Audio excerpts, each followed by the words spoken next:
नमस्कार दोस्तों, आप सभी लोगों का स्वागत है हाई रैंक प्लस में। और मैं आपका दोस्त आप सभी लोगों का हार्दिक अभिनंदन करता हूं। दोस्तों, आज हम इंटेलिजेंस और बुद्धि से संबंधित जो महत्वपूर्ण 25 प्रश्न के बारे में चर्चा करेंगे। और ये बार बार टैट संबंधित परीक्षा में बार बार अक्सर पूछे जाते हैं। ठीक है, तो चलिए शुरू करते हैं।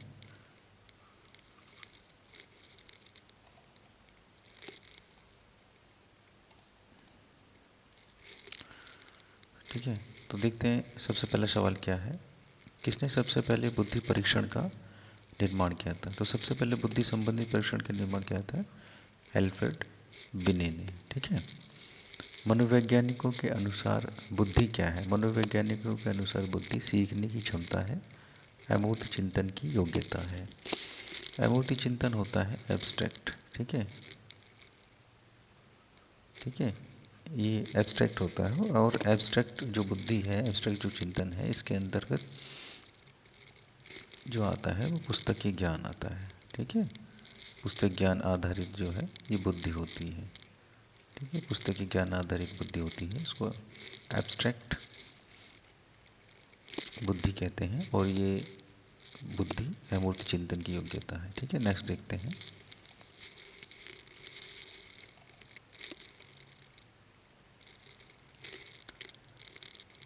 चेस तथा कार्ड को निम्न में से किस में वर्गीकृत किया जा सकता है? ठीक है, चेस तथा कार्ड को निम्न में से किस में वर्गीकृत किया जा सकता है?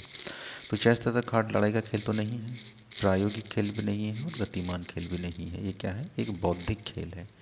ठीक है, क्या है? एक बौद्धिक खेल है चेस और कार्ड। नेक्स्ट ये कह रहा है, बुद्धि लब्धि के संबंध में निम्न में से क्या सत्य है? बुद्धि लब्धि के संबंध में निम्न में से क्या सत्य है? देखिए, बुद्धि शब्द जो होता है वो कालानुक्रमिक आयु से वृत्तक्रम संबंधित होता है।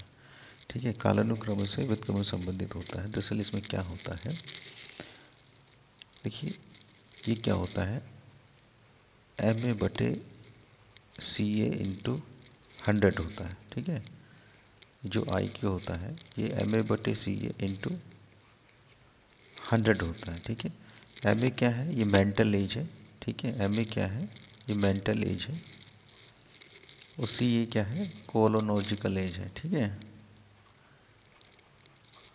ठीक है, तो इसे तैथिक आयु भी बोलते हैं, है ना। इसे तैथिक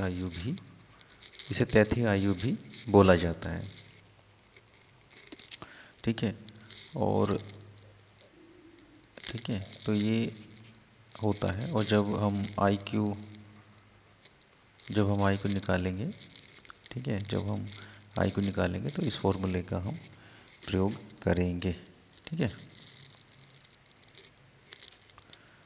बिने साइमन परीक्षण द्वारा मापन किया जाता है। ठीक है, बिने साइमन परीक्षण द्वारा क्या मापन किया जाता है? बिने साइमन परीक्षण द्वारा विशिष्ट बुद्धि का मापन किया जाता है। बिने साइमन परीक्षण द्वारा विशिष्ट बुद्धि का मापन किया जाता है। मानसिक आयु के प्रत्यय का सर्वप्रथम प्रयोग किया था? मानसिक आयु के प्रत्यय का सर्वप्रथम प्रयोग किया था, बताइए। बिने और साइमन सर ने किया था। मानसिक आयु के प्रत्यय का सर्वप्रथम प्रयोग बिने साइमन ने किया था। औसत बुद्धि वाले बालकों की बुद्धि लब्धि क्या होती है? औसत बुद्धि वाले बालकों की बुद्धि लब्धि क्या होती है, बताइए। 90 से 109 होती है। 90 से 109। टर्मन के अनुसार 90 से 100 बुद्धि लब्धि का बालक क्या माना जाता है? टर्मन के अनुसार 90 से 100 बुद्धि लब्धि का बालक क्या माना जाता है, बताइए।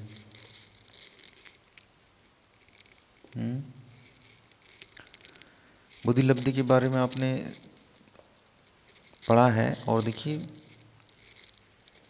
यहाँ पे 90 से 100 की चर्चा कर रहे हैं। ठीक है, तो 90 से 100 की चर्चा कर रहे हैं, तो मतलब क्या आ जाएगा, ये सामान्य बुद्धि आ जाएगा। ठीक है, ये क्या आ जाएगा?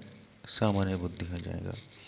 और जो मंद बुद्धि बच्चा होता है उसकी 81 से 90 के बीच में IQ होता है।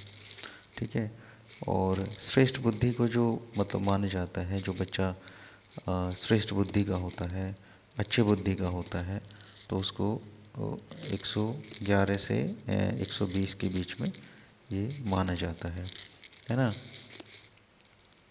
तो ये ठीक है, तो इसमें हम क्या कर देंगे, सामान्य बुद्धि का बच्चा हो जाएगा 90 से 100। मानसिक आयु का प्रत्यय किसने दिया था? मानसिक आयु का प्रत्यय किसने दिया था? तो ये बिने और साइमन ने दिया था मानसिक आयु का प्रत्यय। बुद्धि लब्धि की गणना का सही सूत्र निम्न में से क्यों है, कौन सा है? तो बुद्धि लब्धि का हमने बताया था, ऊपर भी बात करी थी। तो ये IQ बराबर होता है, सॉरी, MA/CA, है ना, MA/CA इंटू 100, ठीक है, MA/CA इंटू 100। तो इसको हिंदी में भी याद कर सकते हैं, मानसिक आयु,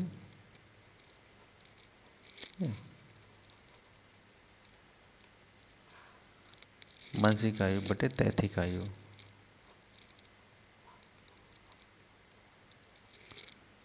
तैथिक आयु कौन सी होगी? तैथिक आयु होगी जो वर्तमान में है, जो या तो पूछ रहा है या दिए गई है, ठीक है, ये वर्तमान में जो है या जो पूछी गई है।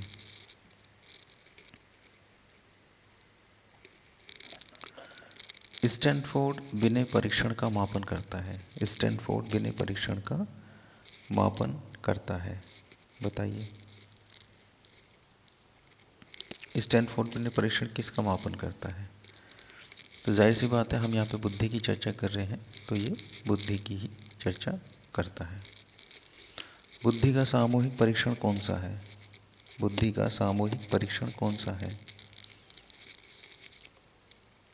बताइए। बुद्धि का सामूहिक परीक्षण कौन सा है? बुद्धि का सामूहिक परीक्षण कौन सा है?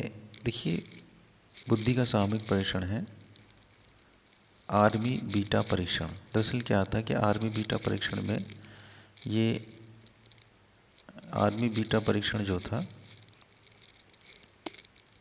ये अंग्रेजी न जानने वालों का था, अंग्रेजी न जानने वाले समूह थे, ठीक है। और दूसरा था आर्मी अल्फा परीक्षण, दूसरा था आर्मी अल्फा परीक्षण। तो ये अंग्रेजी जानने वालों का था। दरअसल क्या होता है, इसमें ये परीक्षण करा गया था जो समूहों में होता है, बड़े समूह होते हैं, तो उसमें अंग्रेजी जानने वाले, अंग्रेजी न जानने वालों पर परीक्षण किया गया था, तो उसका नाम रखा था ये आर्मी बीटा परीक्षण, ठीक है। ये सवाल गड़बड़ हो गया, ठीक है, ये देखते हैं, चलो नेक्स्ट देखते हैं। निम्न में से कौन सा कथन सत्य है? निम्न में से कौन सा कथन सत्य है? लड़के अधिक बुद्धिमान होते हैं, लड़कियां अधिक बुद्धिमान होती हैं। बुद्धि का लिंग के साथ संबंध नहीं है, सामान्यतः लड़के लड़कियों से अधिक बुद्धिमान होते हैं। देखिए, बुद्धि का लिंग के साथ में कोई संबंध नहीं होता है, ठीक है। इसमें जो जेंडर है, ठीक है, इसमें जो जेंडर है वो मैटर नहीं करता है, ठीक है, इसमें जेंडर मैटर नहीं करता है। जो लड़कियां हैं वो आपको डॉक्टर मिल जाएंगी, ठीक है, लड़कियां डॉक्टर मिल जाएंगी आपको, लड़के डॉक्टर मिल जाएंगे, लड़कियां इंजीनियर मिल जाएंगी आपको, लड़के इंजीनियर मिल जाएंगे, है ना। हर फील्ड में, एवरी फील्ड में, ठीक है, एवरी फील्ड में सेम पोस्ट मिल जाएगी आपको, ठीक है। तो इसमें जेंडर से कोई मतलब नहीं होता, ठीक है। नेक्स्ट कह रहा है, रेवन का प्रोग्रेसिव मैट्रिक्सिव परीक्षण का क्या उदाहरण है, ठीक है। रेवन का, ठीक है, पूछ रहा है रेवन का प्रोग्रेसिव मैट्रिक्सिव परीक्षण क्या है। तो ये क्या हो जाएगा, ये हो जाएगा सांस्कृतिक मुक्त बुद्धि लब्धांग, सांस्कृतिक मुक्त बुद्धि लब्धांग, ठीक है। नेक्स्ट देखते हैं। एक 16 वर्षीय बच्चा बुद्धि लब्धि परीक्षण में 75 अंक प्राप्त करता है, उसकी मानसिक आयु क्या है? देखिए, ये क्या होता है, बुद्धि लब्धि IQ बटे MA/C होता है, ठीक है, अभी हमने ऊपर चर्चा की थी, तो MA/C होता है। इसमें क्या दे रखा है, 16 वर्षीय बच्चा परीक्षण में 75 अंक प्राप्त करता है, उसकी मानसिक आयु क्या है? यानी कि हमें क्या निकालनी है, हमें मानसिक आयु निकालनी है। ठीक है,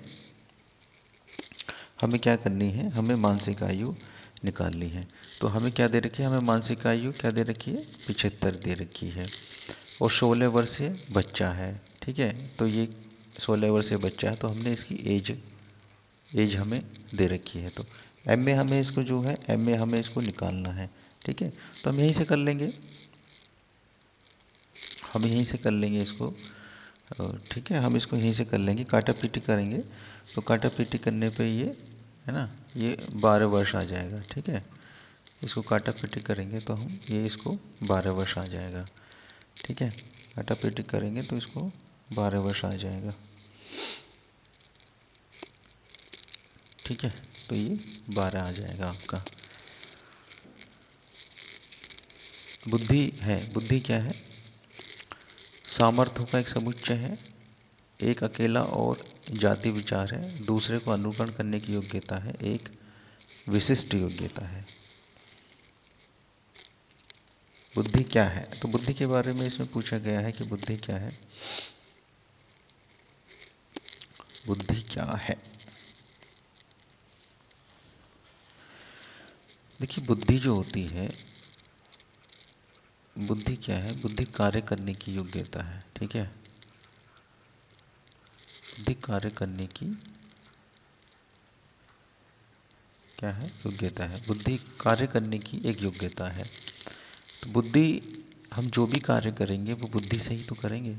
किसी कार्य को करना है, किसी कार्य को नहीं करना है, ये हम अपनी किससे फैसला लेते हैं, ये हम अपनी बुद्धि से फैसला लेते हैं, ये हम अपनी बुद्धि से फैसला लेते हैं। और इसमें क्या है, सामुच्चों का, समर्थों का एक समुच्चय होता है। ठीक है, इसमें बहुत सारी कैलकुलेशन होती है, इसमें बहुत सारी क्या होती है, गणना होती है। तो इसका क्या हो जाएगा, ए हो जाएगा।